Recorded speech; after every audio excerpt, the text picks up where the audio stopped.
say that you're live on Facebook. Now you're Check live. it out right now. Yes. You know now what? That's why I love you. Jeff, welcome to the show, man. Welcome to the show, buddy. It looks like we're kind of live. We're good. I wanted to start off, Jeff. Oh no. Can we see Jeff, or did he drop out? Oh my God. Jeff Cohn. Well, while I have you, Nick, how are you doing today, Nick? Number one agent at Berkshire Hathaway who just made the move to Keller Williams doesn't have internet, clearly. Well, his internet sucks right now. It's not his fault. Let's kill it. Kill this feed and start it over. The Facebook feed? The record, yeah. Just start over. It won't go away. He'll come back. No, he's not. He's gone. He's coming back. Don't worry. Let's talk. So Nick, what did you think of Future overall, man? Hey everyone. That's why he's coming over. Yeah. Good job, Katrina. Because he needs better technology. Oh wow, Katrina, that is a good save. Katrina, who's watching, said Jeff's internet's not working because they don't have internet at Berkshire that works. Wow. Nick, are you at your office? Yeah, I'm in my office. Yeah. Do you have any books around you by any chance that you've read recently? I'm renovating my office. All my books are at home.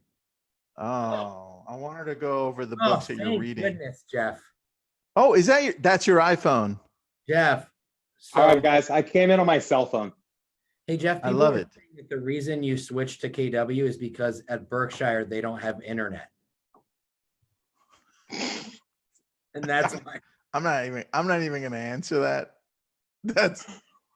Oh man, Jeff, welcome to the show for the second time, baby. You guys? Hey, now I'm floating. I'm free floating. I'm on my phone. It's funny. I run a podcast in this podcast station. Here's my little mobile setup, the Team Building Podcast. We've been doing that for 4 years. I think I have about 120 episodes on iTunes. So there's a little self-promotion. First time ever, my Mac Pro, I'll prove that that's what I'm using, my little MacBook, has crashed. Exciting moment, guys. Wow, dude. Right now with you. Jeff, what's your podcast name so we can go and take a look? Yeah, if you just search, it's the Team Building Podcast with Jeff Cohn. You can search Jeff Cohn or Team Building and I should come up. Dude, I love it. I have you. I subscribed last week when I met you in Vegas at Future when you came up to us in your robe. Do you remember that? I don't remember that. Was that me? Are you sure? Was I in between spa? Dude, you were, and we were sitting there masterminding. I got to meet your kids. I got to meet David Colin's wife was there. That was awesome. It was the best, dude. Well, let's get right into it, man. We're happy to have you here. Jump right into the show. Hey, Jeff, I'm interrupting Tristan for a second. First of all, Nick's audio is a little bit off. Okay, go ahead, Tristan. Your audio was a little off, buddy. Sorry. Go ahead. He sounds good to me. Yeah. I'm gonna walk around my house and grab a cell phone charger really quick. All right, I'll start, buddy. Yeah. So listen, obviously we're all really happy to have you. You know, like you're an influencer and a mega agent over there at Berkshire, and you're number one in the country for units. That's right. Okay. Yeah. So let's talk about before we get into why you made the switch. Tell us about your business right now. Like, what's your team look like? What's your structure look like? Yeah. So I own a bunch of businesses. So speaking specifically to my real estate team, Omaha's Elite Real Estate Group, which we're retiring our jersey and just becoming a Keller Williams brokerage market center, KW Elite. We have 30 agents and about 5 admin to support the residential real estate team. But in addition to the team, we own a coaching company, Elite Real Estate Systems, with about 150 clients. Of course, we have the podcast, an investment company that buys about 100 single family residential homes every year. We have a title company, a mortgage company, an insurance company, a call center in the Philippines with about 100 full-time virtual callers, and a few other miscellaneous businesses. Wow. That's amazing, dude. I love that. So tell us about your real estate team specifically. So you said you're transitioning from Omaha's Elite into KW Elite. So you're opening up a market center for your team, right? Yep. But what's your team look like right now? Tell us about, what your agent structure looks like? Just everyone gets Yeah. a sense of like what it's like to run your mega team. Yeah. So we've got, about a third of our agents do 1 to 10 deals a year. A third of them do about 10 to 20, and a third of them do about 20 or more. Our average agent sells around 25, 30 houses a year and makes around 75,000. My team last year did $3 million GCI. We paid out 70% in agent commissions, which I know is more than MREA, but we were able to offset certain costs like admin by charging broker fees. So we made 400 grand in broker fees, and 100% covered our admin expenses through those broker fees. And then we were able to offset our marketing spend. We spend about 120 grand a year. We were able to offset that through marketing service agreements. So on our P&L, 70% goes agent commission, 10% in overhead, and I keep about a 20% net just from the residential real estate team. I love that, dude. You're at Berkshire, and I'm going to say something that, obviously is known, right? Like KW has the model, the team model. Oh, Jeff went away. I'm sure he'll come back. Anyway, KW has the team model.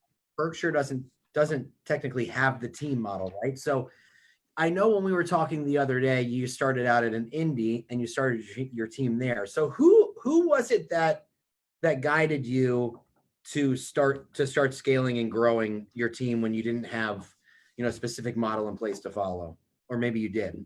Honestly, it was guys like you. I mean, it was honestly me listening to like-minded individuals all across the country that were teaching on podcasts and webinars and reading books and listening, to all the content I could consume. And then where I think it really made a big difference is I started going out and visiting top teams. So we joined Boomtown in 2011, and I had read MREA, and I had the belief system that one day when I was in my late 50s or 60s, I'd be at a place where I wouldn't have to produce any longer. I could be 7th level.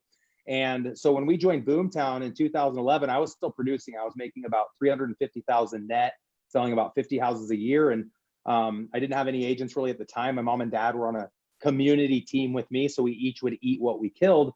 And I wanted a life that didn't require me to go show houses and go on listing presentations. And so I decided when I joined Boomtown to start interviewing the top real estate teams in the country, a lot of which were Keller Williams teams. So I remember meeting with Stephanie Avilo in Indianapolis and being able to see touch and goes for the first time.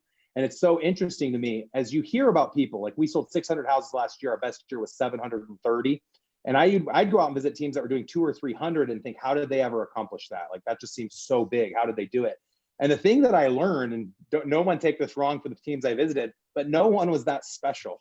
When you come visit me, nothing's that special. All the stuff I rattle off, I have this business and this business, I'm so amazing.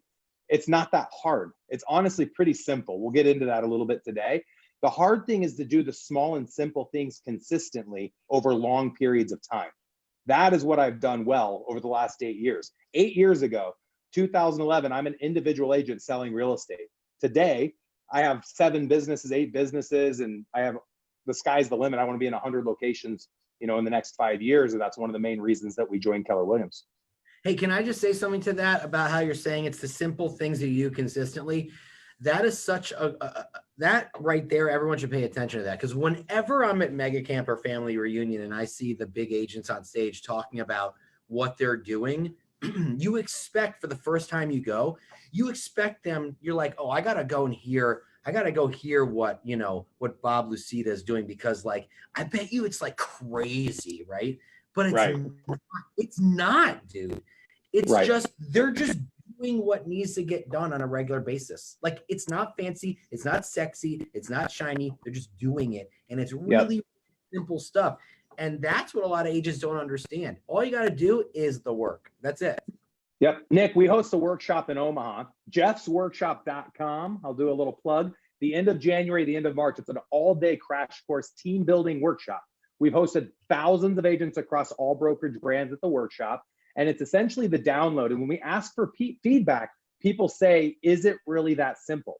And the simplicity is my keynote, which is called class. It comes down to culture, leads, lead conversion, accountability, and then the systems and strategies necessary to be able to scale without you being necessary.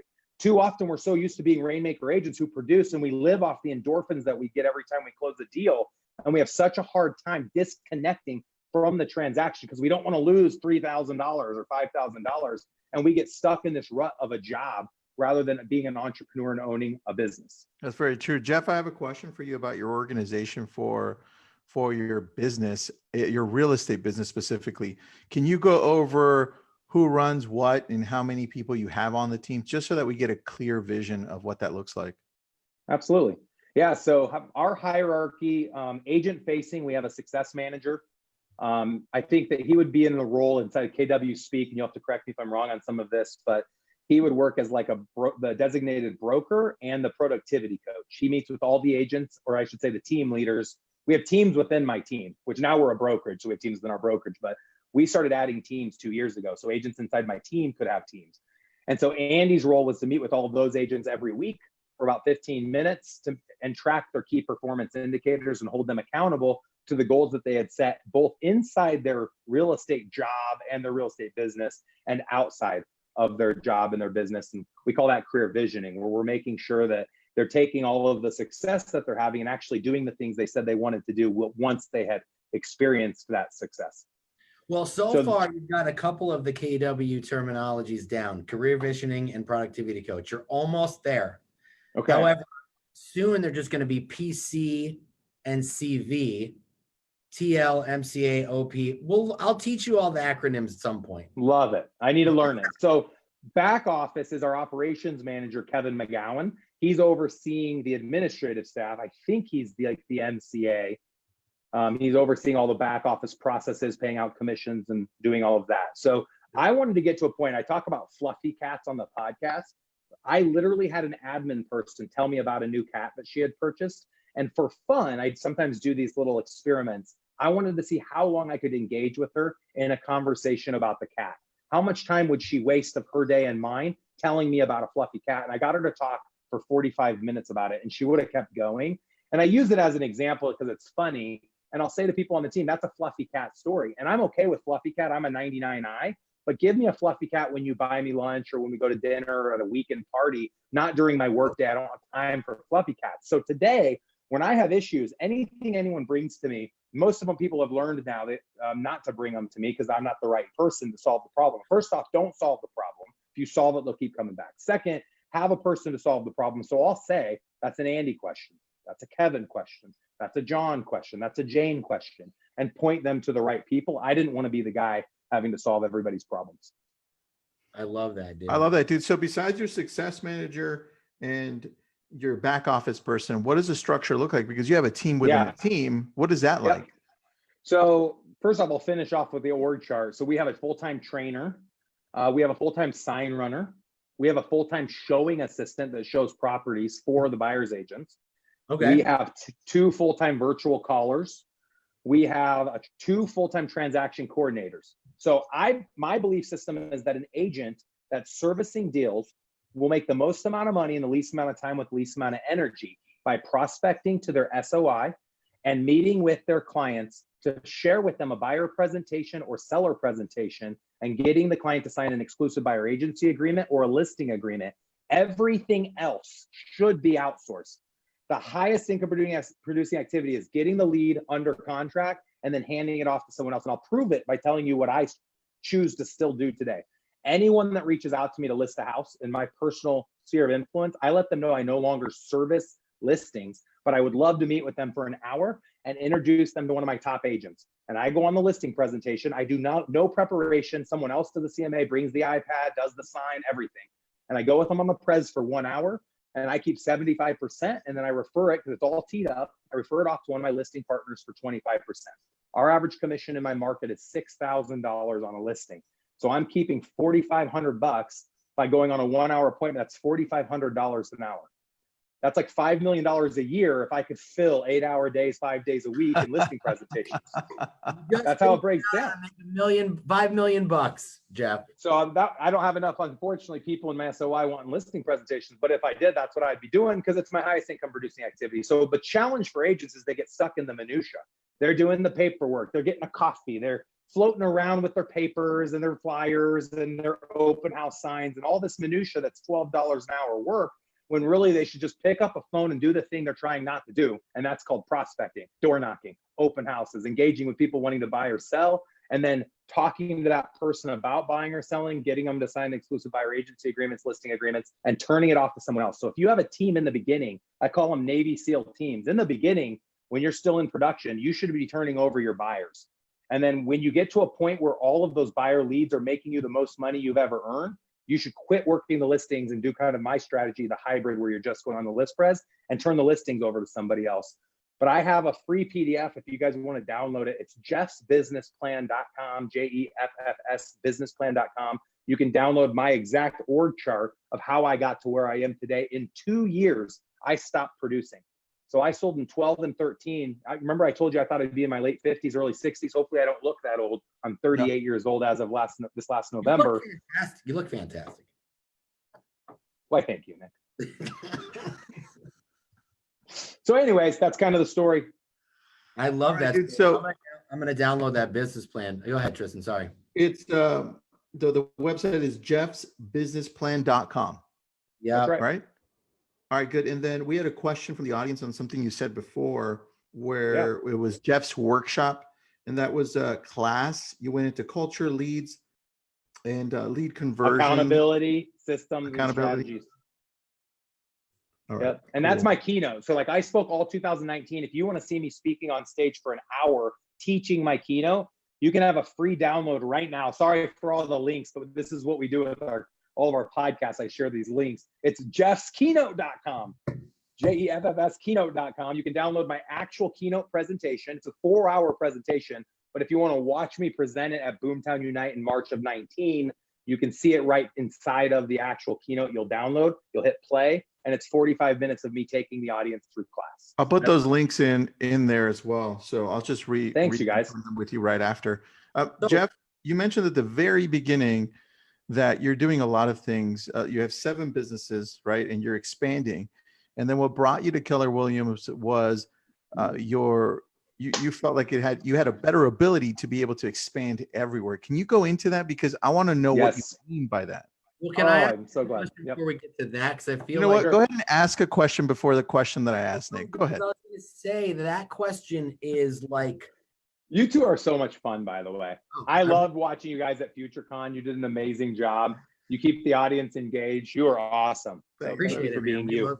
You did a great job too. I appreciate that. No, that's like that's like not the tee up, right? I want to find out at first, when did you realize that you needed, because as the #1 agent in America at Berkshire for units, when did you, we were talking the other day, right? You're like, listen, I could have been the top dog forever here at Berkshire. When did you realize like you needed to go to another level and you weren't getting that where you were? And when did you start looking around for another option? I want to talk about that.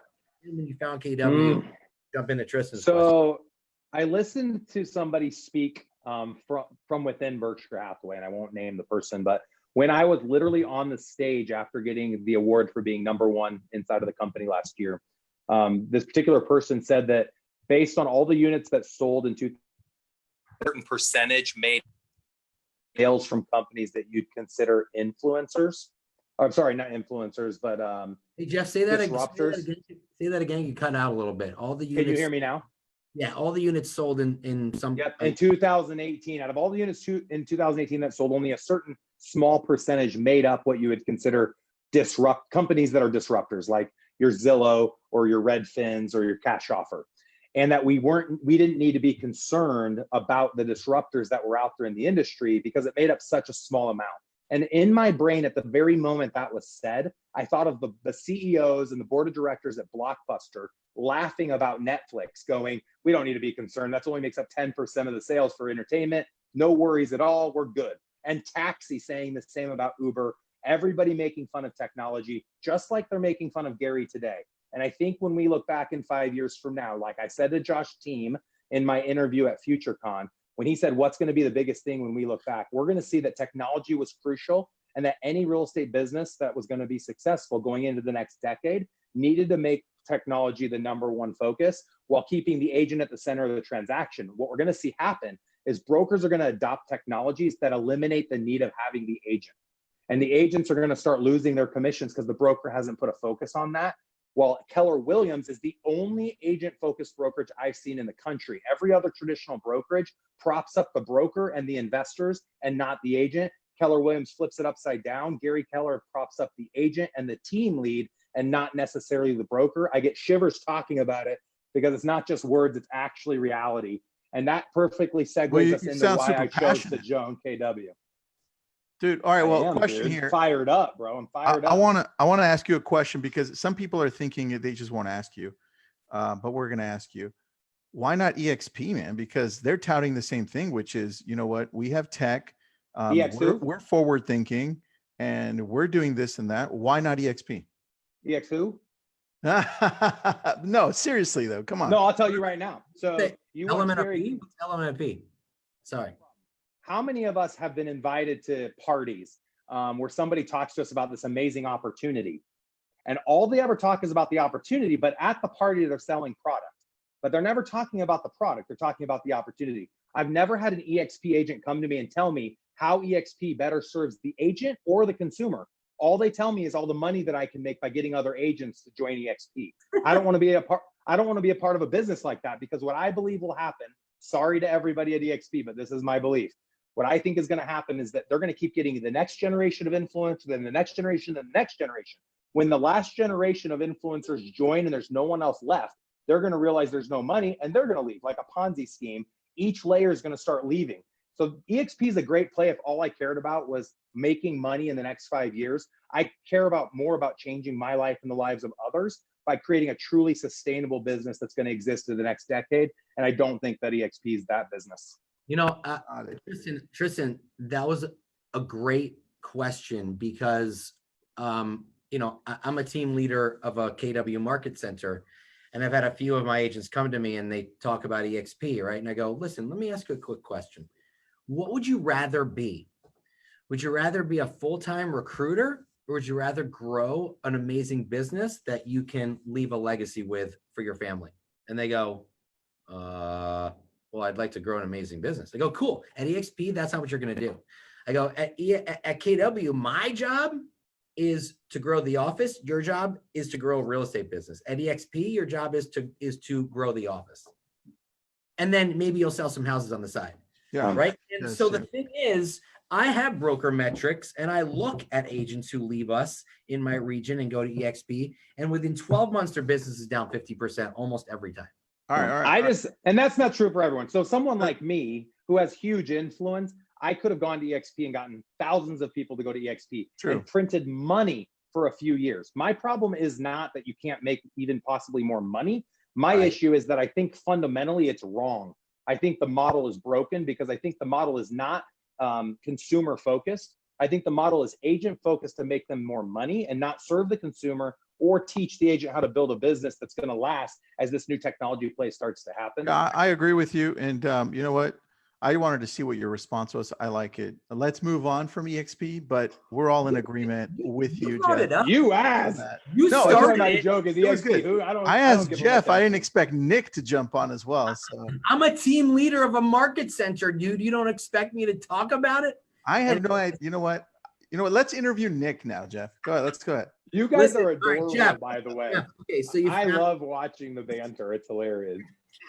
You found KW, okay, and so you're starting on January 1st, and part of the reason you joined was you were shown the technology, and that's where the industry is going. What about the tech at KW did you find so appealing? Yeah. So for the last 8 years, we've been obsessive with analytics and tracking. In the beginning, it was in Excel. Then we started tracking everything in a product called Sisu, sisu.co. We've been using Boomtown since 2011. We use Dotloop for transaction management. And the list goes on and on when you talk about all these different systems. Josh Team and Gary Keller and I spent 4 hours in a room, and they painted the picture for me of what they believed to be the future. And if you want a little taste of it, if you haven't already seen the Gary Keller interview with Brad Inman, it is exactly what they showed me. And on steroids version, they showed me the vision of what they believed that the platform would become. And I 100% believe it. It is the future. data is worth more than gold. It's worth more than oil. The company that wins in any space is the company that controls and owns the data. So we each get to cast a vote. Which real estate organization do we believe is going to have the most amount of data, and then empower the agent with that data? That's where your concern should be when you're going to a company like Zillow, EXP, Amazon, Redfin, Cash Offer, whatever the other businesses that you want to insert. Are they going to truly empower the agent to stay at the center of the transaction and protect their commission with the data? Or are they going to try to eliminate the agent, cut them out with the data? My guess is most of those businesses out there are going to cut the agent out. So what truly won me over was that I understand the power of analytics, statistics, data, predictable analytics, artificial intelligence. And they showed me the platform they hadn't already envisioned, but that they had actually built. And that's what won us over in the tech talk. I love it, dude. All right. So let's then get right into the previous question, which was 100 locations, how and why? Why 100 locations, and then how? So most markets have Little Caesars pizza. I don't know if you guys have little kids. Mine are young. I've got a 14, 12, and 10. Every night, every Friday. Our kids are the same. My kid's Levi, your kid's Levi. Oh, dude, I didn't know that. Yeah. Is yours a ginger? No, I have a Levi and a Gus, but you know. Well, ginger with like red hair ginger. Red hair ginger. Oh, no. He's blonde. Oh, mine's a ginger. He's adorable. Great kid. Cool. He's upstairs right now playing Xbox. Nice. So my kids want hot and ready. Every time my wife and I go on a date night, they're doing hot and ready pizza. So the reason I bring the story up is if I go into Little Caesars and I have a buy a free pizza coupon and I leave, I use my coupon, but I have like 4 more in my pocket. You only can use 1 each time. I'm the guy that wants to give everybody else a coupon that's in line. And Little Caesars is sitting there going, don't be giving them the free pizza coupon, but I want to give it to them because I have something of value that I know is going to impact their life.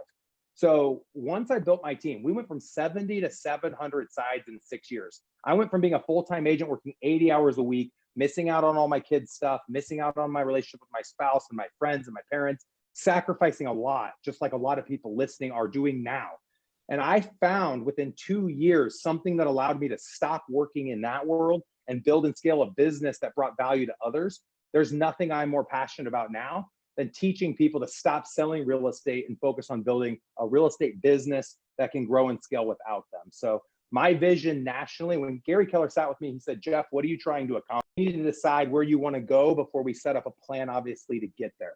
And I said, Gary, my belief is that the true wealth is created through owning real estate. And that can be single family, multifamily, land, storage businesses, commercial businesses, whatever the case might be. So first and foremost, I want to own 10,000 doors at a value of $100,000 a door, which is $1 billion portfolio.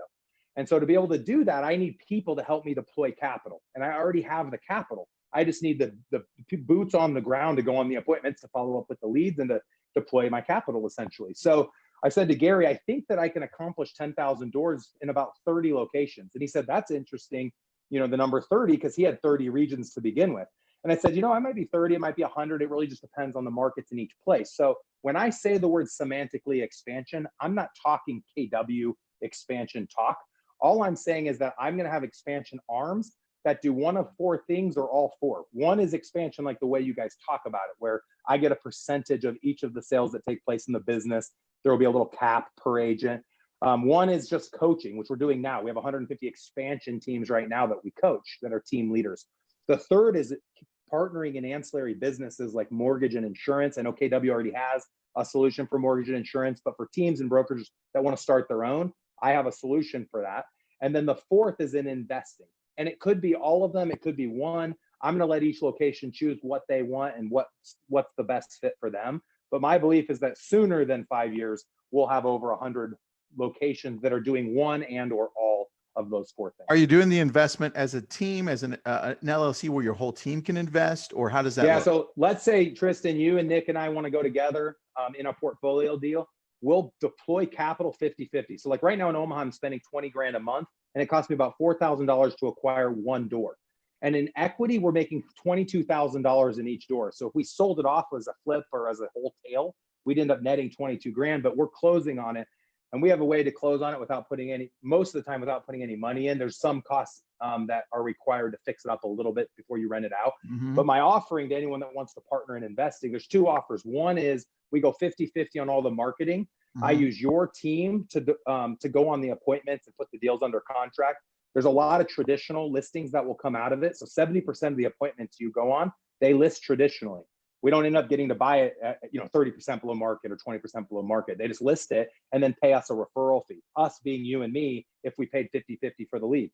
If we close on it, it goes into our portfolio. Our operating agreement, LLC, makes you the 50% owner and me 50% owner. And so any capital event, we are 50-50. Anytime we refi a deal, sell one of the houses out of the portfolio.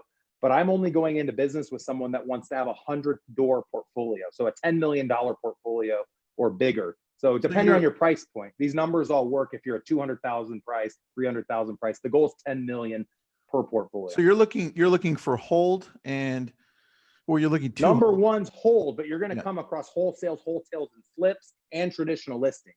So typically there's a podcast I talk about. It's a 32-minute podcast. About 2 months ago, I did it on the Team Building Podcast with my business partner. There's 5 options for us when we look at a property. So let's say I use your team. In your location, we're paying $10,000 a month. You and I split it 50-50. They go to a house. They have 2 hats on. One's realtor hat, one's investor hat. If they can buy it as an investment, they're looking at wholesaling it, where you're selling it off to someone else before you close, closing on it and only putting $1,000 into it, which is wholesale, where you sell it retail, but you don't fix it up. Flipping it, if you want to go through all the rigmarole, which we're not huge fans of flipping because of liability and the time it takes to get your money back. Hold, which is the goal of this whole thing, is to keep about 1/4 of the properties that we acquire, and we'll acquire those 50-50. So you're personally guaranteeing the loan, I'm personally guaranteeing the loan. Whatever money we need to close on it and fix it up is 50-50. So you own half the portfolio, and then listing it traditionally. So if they just list it and then they buy a house, then a 35% referral fee will be owed on the buy and or on the sell of the property. So your acquisition manager gets compensated. The person in the field just gets a flat finder's fee. So if they're going on these appointments for us and the person does sell it to our investment company, ours being yours and mine, they'll get like a $3,000 finder's fee. And if they sell it for us, if it's a wholesale or flip, and they sell it, our investment property for us, then maybe they get a $1,500 disposition compensation. So that's option one. If you did the investment partnership, if you don't want to spend any money, you don't want any liability, any risk, we'll spend 100% for lead gen. We'll let your real estate team obviously go on that appointment and make their referral fee on traditional deals. But all the deals we acquire, we're going to own 100% of them.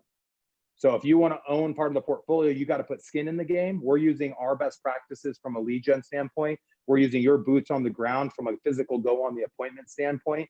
If you don't want to take that risk in the beginning, maybe you start off as letting us spend all the money, get all the opportunities, start building the portfolio. And then later on, when you say, hey, I wish I had gone in on this, it's actually working, then you could become a 50-50 partner. And we'd have 2 portfolios, one that I own 100% of, and then the other one that we're partners in. That's awesome. So when you're buying something on, so I'm taking a lot of notes here, so I'm going to regurgitate a lot of what you said. When you're purchasing something, are you looking for a specific amount back, like a positive cash flow, or are you just looking for long-term hold and value? 100% we want positive cash flow, so that as the market starts to go down or continues to go down, depending on the market that we're in, we want to be able to cover our debt obligation. So our goal typically is to be at about, right now we're trying to be at about a $300 cash flow per property. But in Omaha, in the worst, debt we ever saw ourselves in 2008, our market only went down 7%. That's all we saw. We weren't like coastal markets. That, 7%.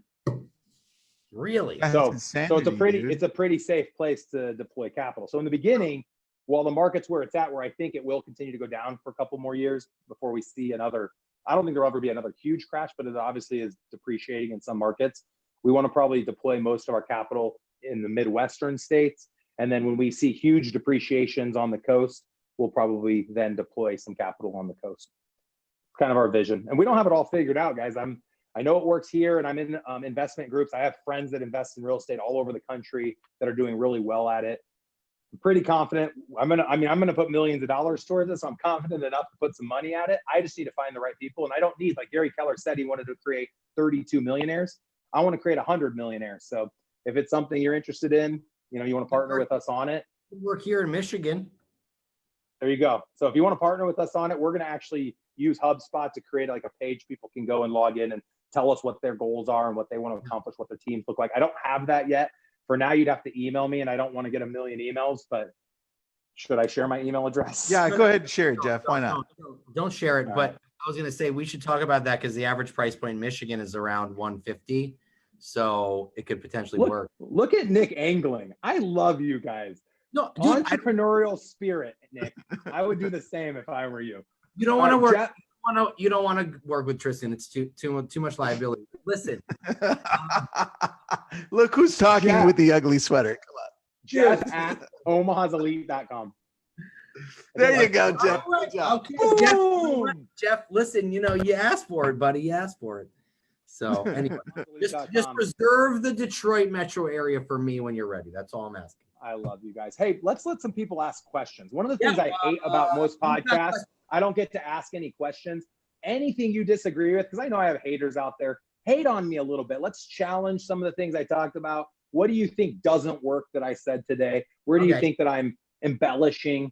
Because there's so many people, dude, when I watched myself, if I went back 10 years and watched myself on this video, I'd be like, that doesn't work. No way he ever did that. No way he has all those things that he says. But I do, and I'm not lying. I'm doing all the things I'm saying I'm doing. So that's interesting that you say that. And by the way, while we're talking, if anyone has a question, just post it. If you're watching on Zoom or watching on Facebook, just throw it out at us. David Cullen says hi, Jeff. Oh, that's Hey, okay, what's up, dude? So We were just talking about our robe scene. Oh, bro. dude, we didn't talk we about just the rope talked scene at about it. Starbucks when you were like practically naked in front of me. It was the best. Wow, I did have clothing on underneath my robe. I know you probably I'm envisioned just something joking, else, dude. Tristan. I'm joking. Well, So it's I was- funny. If you go to my Facebook, if anyone wants to see the robe, sorry, we keep cutting Nick off. Nick, shh. So if you want to see me in a robe, go to my Facebook page, scroll to the bottom before FutureCon, and I'm falling with my water and my cell phone. And the thing that's most impressive in this falling video, if you look at the bottom left corner at the end of the fall, I'm still holding my cell phone. No one knows about that. But if you watch closely, go look. That was all I cared about in the fall. Go check it out. Dude, I'm gonna check. You're that gonna out. like it. It's pretty special. Okay, so Jeff Cohn is the Facebook page. Jeff M. Cohn is my Instagram if you want to follow me there. I was just looking to see who had questions. Nobody has questions yet. There's stuff popping up all over the place. But I was Andrew gonna Pickoff. lots of people. Oh, there we go. Thoughts on profit share. Okay. Andrew Peacoff. We love Andrew, a big supporter. Thoughts on profit share and agents like me in Houston recruiting for new agents. What's your best thought? Okay, he had a little bit of grammatical. So what's your best regarding thought? profit? Yeah. What, in your opinion, what's your best thought as to the KW value add? Obviously, you went over technology. We have profit share. Dude, we have a great. It's one sentence, dude. Go for It's it. a coaching and consulting business that just so happens to be in the real estate space. If you want to learn to be an entrepreneur, build and scale a business where you're not necessary, it's the only brokerage in America that knows how to teach that has 26 content writers, that's produced how many books, authored how many books, is known for how many quotes. The whole organization is built to help people be the best version of themselves. Just like on the front of Millionaire Real Estate Agent, it's not about the money. It's about being the best that I can be. People sell out to other brokerages because they want to make the money up front. If you want the true wealth isn't just ones and zeros in a bank account. It's the people's lives that you influence. And the people that create the most influence end up being the people with the most ones and zeros. The focus needs to be on creating value, not printing money. Dude, that was such a good line. Tristan, I don't even realize that if you realize what you just said, dude. I do. That was freaking amazing, bro. I'm gonna like rewind that and play that out. What'd you say? Say it again. How do you plan to manage all these properties from afar? Chase Lenz has that question. Yeah. So you can manage them with local firms. Right now, I'm paying only 5% because I have some strategic relationships. There's companies now that are managing them virtually, just like with the Airbnb, HomeAway, Vacation Rental by Owner. There's tons of different companies out there where you can do virtual rental property management and then just have like a national home inspection franchise or there's appraisers. There's different ways to build networks so that you can do it virtually. I think in the beginning, we will consult with each market center to see if they already have property management baked inside and negotiate a cost plus 2%, some type of an arrangement with the market center to get a discount. Gary said, and he brought me into this mindset, he said, housing is going to run into a huge issue in the next 5 to 10 years. There will be a housing crisis in America. There will not be enough homes for the people wanting to purchase them. So property management businesses is going to be a huge profit center. So we aren't only looking at doing with our expansion locations as we deploy our capital and build investment portfolios in different markets.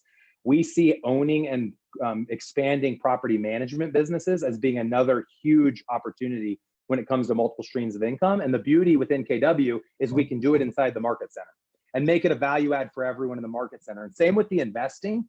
How about a market center where, let's say, the team cap, agent cap is $25,000. What if the agent had an option of having their cap be $30,000 and $5,000 of the dollars goes into the real estate investment trust owned by the market center? And any agent could opt in or opt out every year. And the market center creates a new portfolio every year to retain their agents.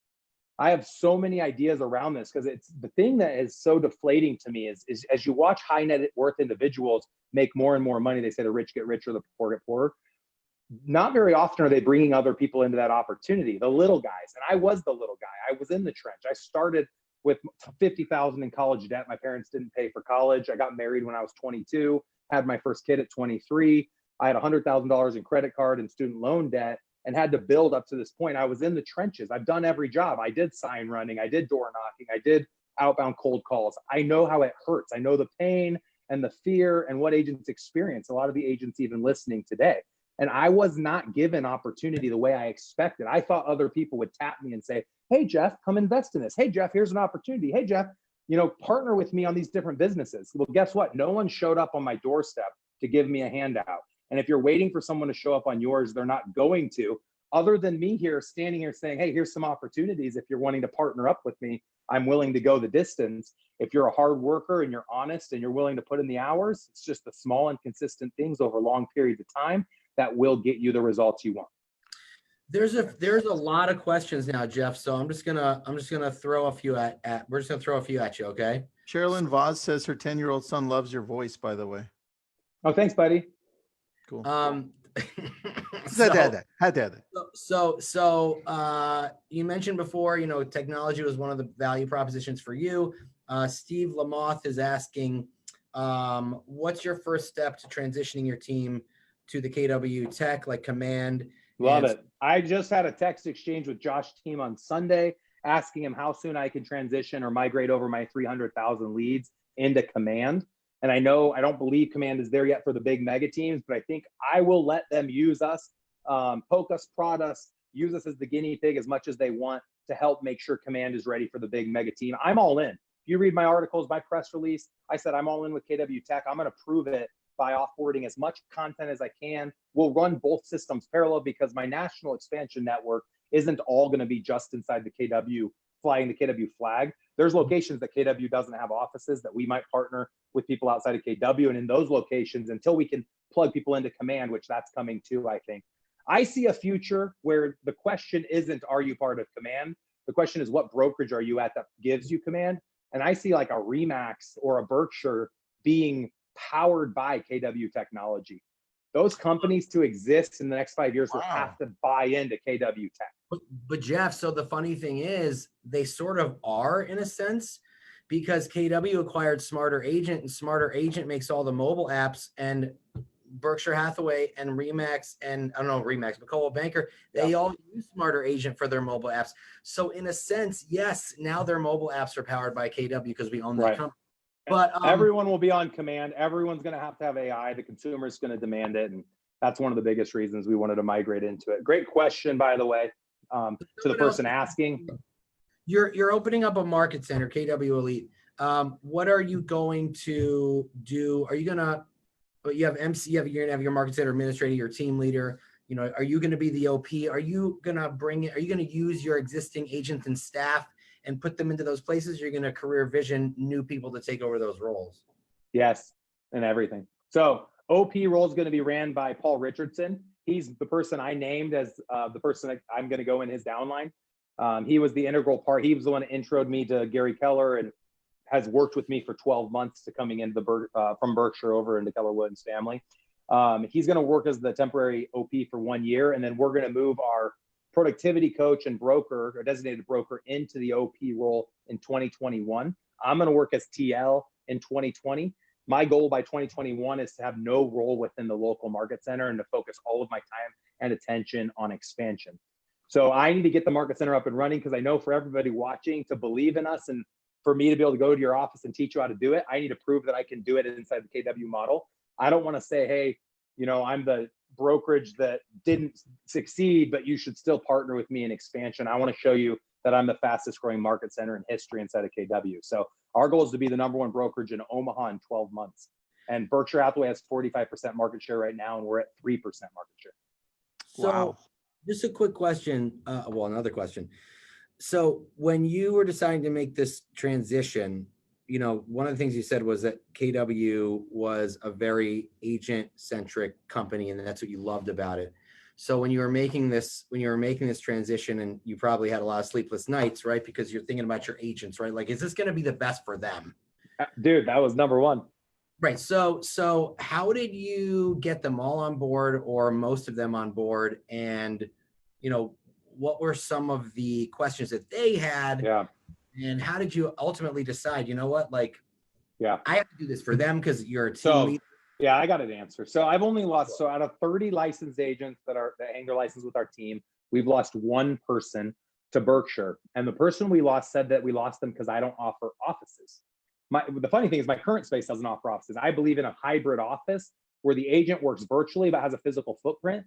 So we have 8 conference, you know, in our current office, we have 2 conference rooms, 3 offices for admin, and a huge big workspace. But I do not believe philosophically that a real estate agent needs a physical office. It's nonsensical. So we lost one person to that.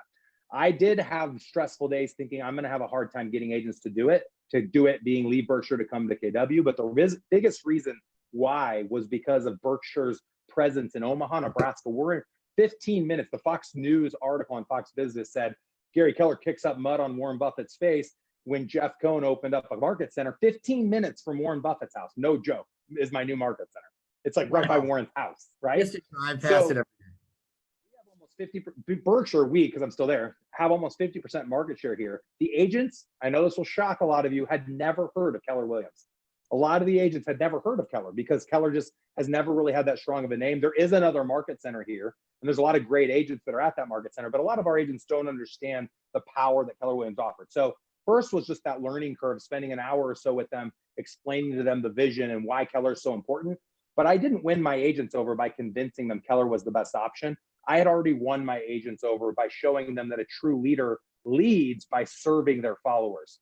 And so it's one of those things, I don't know who has the quote, but there's a quote out there that says, train all of your people to leave you, treat all of your people to never leave. So dude, I think that they would have stayed with Dude, us no oh matter my God. where we went. I like just got that. I'm like, damn, that's good. It's not my quote. I'm stealing that from somebody. No, he's stealing that from somebody else, but it was a great reminder. Jeff Sherlin says, you know, we all have bad days. How do you keep your mindset high, or how do you maintain yourself happy? I just eat a lot.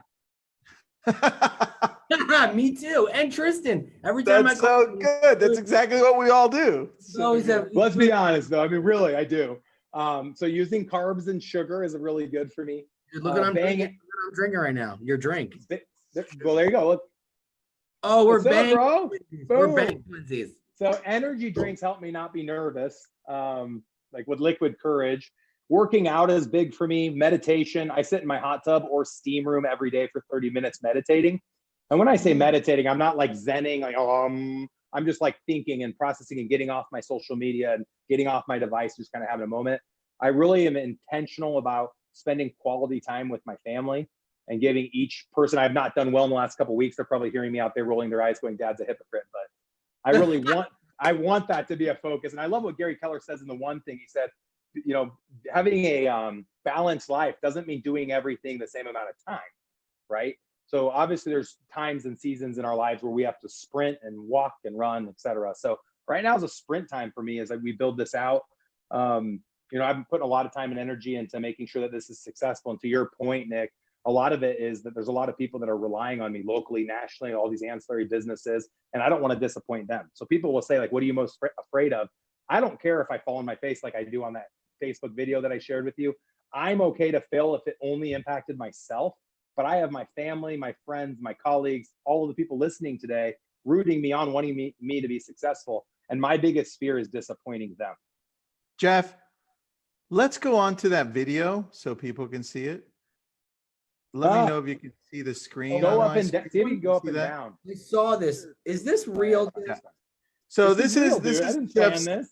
This is Jeff's hot tub, and this is his Ring or his Nest camera, whatever camera it is, showing Yeah. as he's walking out. Keep an eye on the lower left-hand side of the camera as walking. The wood has a sheet of ice on it, but I can't see that because it's white wood. Woo! Oh, and he's in a robe. This guy likes. I'm in the robe. I told you. But bro, Wait, Jeff, my what did you cell phone is drop? in my What- left what- hand. That's my water You look bottle. like you look like you slipped on a banana peel, dude. Deal. It's like, woo, In that video, I weighed 320 pounds. I was at my heaviest, but I'm still like this really athletic, nimble, large person. And I was confident that I was going to catch myself. And unfortunately, I tried to catch myself, but I slipped twice, essentially. I almost had it. I almost caught it. But yeah, I felt I hard. picture your feet like doing that cartoon thing. Yeah, no. That was awesome. Hey, so here's bro. the deal. Everybody wants to look cool all the time. You know who I think's cool? I think the people that are willing to look stupid are the coolest people. How often do people want to post stuff on Facebook? Look at when they us. Look what I'm Yeah, wearing. look at you guys. Stupid as hell. Exactly. It's Look how amazing. dumb we look. Exactly. I mean, come on. Like, we take ourselves way too seriously. We worry too much what other people think. And so I feel like to be true and to be authentic, we need to share bad things. Now, Facebook is all about bragging about a life that you're not actually living. You're showing people a life that's not real. And so I shared that video because I was like, hey, this is funny. I fell. I look like an idiot. And I'm going to let people know I'm just a normal person. So here you go. Now, here's the thing. What I love about guys like you, and we were talking with Ryan Serhant earlier, we did a webinar with him. What I love about you guys is that, like, it's so important for big agents with big, massive businesses. It's so important for them to be as genuine and transparent as possible, because there's nothing that irks me more about a mega agent getting up on stage or doing a webinar and talking about their business like nothing goes wrong, like nothing bothers them, nothing worries them, nothing scares them. It's not reality, dude. We need more people like you to talk about Nick, life. People screw up. What kills me is when someone gets on a stage and talks about it like no one in the audience already knows what they're saying. So like when I spoke at FutureCon, don't think I didn't know that most of the people in the room probably know everything I share 10 times better than me. I'm always a student. You have something to learn from every single person. Everyone judges like, oh, I got nothing to learn from them. If you think that, you're never going to learn anything. And I also subscribe to the camp that if you've arrived, you haven't. Like, I've never arrived. Someone told me a couple of years ago, I had like 50 rental properties. They said, Jeff, I think you've arrived. I'm like, I haven't arrived. I haven't arrived in any area of my life. I'll arrive when I'm 6 feet under in the ground. I love it, man. Well, any closing thoughts? Because it's 3 o'clock on the dot. We don't want to hold you back. No, you guys are great. I just wanted to make sure I got all the questions answered. I loved the one about, how do you, the fear is a big one for people. How do I stay motivated is a question people usually ask. And so I'll end with just the mindset that we have way more impact. We can create way more impact than what we think. We think too small. So like Tim Ferriss is, I think his 4-hour work week. Who's the 10X factor? Yeah, Grant Cardone. Yeah, so I think like that mindset, you take whatever your goals are, and I share this with my real estate team all the time, take whatever your goals are and 10X it, because the work you have to do to get to where you thought you wanted to be, a lot of times it only takes a little bit more work to get 10 times the results. And Gary Keller taught a class 5 years ago in Austin. The one thing, he had like a one thing class for entrepreneurs in Austin. He was there for 2 full days teaching the class. And he said, a lot of people think that they need to do all of these things. He said, honestly, you just need to find great people. His focus was just finding human capital, finding the best people and putting them in the best place. So all those businesses I rattled off, the only reason I've been so successful is when I found people that fit somewhere. I said to them, hey, do you want an opportunity? You could run a mortgage company. You could run an investment company. You could run a whatever company. You could work in this position. And so I became a professional matchmaker. And then they did everything. My success isn't because of me. It's because of all of the people that have chosen to become part of my organization. The only credit I'll give myself is for seeing the talent when I came across it. And I think Gary would share in that sentiment. He just happens to be 1,000 times more successful than me. But my goal is to make Gary's success look like child's play. I love it, man. All right. You do me a favor, Jeff, when we're done, can you just send me the links so we get them right? I want to be able to post them up so that people know where to go. Yeah, and, I would love to. Thanks for being there. We'll make sure to share that video where you fall a few more times. Okay. Yeah. Please do. That's great, you We're guys. gonna make Thank sure you. that at Mega Camp that gets up on the big screen. Oh my gosh. You guys are awesome. I appreciate you bringing me on the show. Humbled, obviously, to be part of the KW family. And thank you to everybody that has sent me, Facebook friend invites and well wishes, Instagram messages, et cetera, et cetera, et cetera. The love has been incredible. So thank you guys so much. And I have a lot to learn and I need your help to do it all. Well, welcome to KW, dude. We all have a lot to learn. Yeah, we're never done. We're never done. You know what? One thing real quick, this is what I love. And what I was telling people is, Nick, sorry, we're out of time. I'm going to cut you off right now. one I'm thing. just joking with you. Dude. This is one of the reasons why I respect Jeff, because because I love the saying, if you're the smartest person in the room, get out of the room. And at Berkshire, you're the number one agent. You're essentially the smartest one there. You're the number one agent. And you were like, you know what? I got to get out of this room and I have to go into a room where there's smarter people and learn from them. And it's hard for a lot of number one people to do that. And you did it. And that just shows how much of a humble guy you are. So I appreciate that. So thank you for doing that. Thanks, man. I appreciate that. Thanks, All guys. right. Well, thank you very much, Jeff. We'll see you in Dallas at family reunion, I'm sure. I'll be there. Looking forward to it, you guys. Thank you. Have a good day, everyone.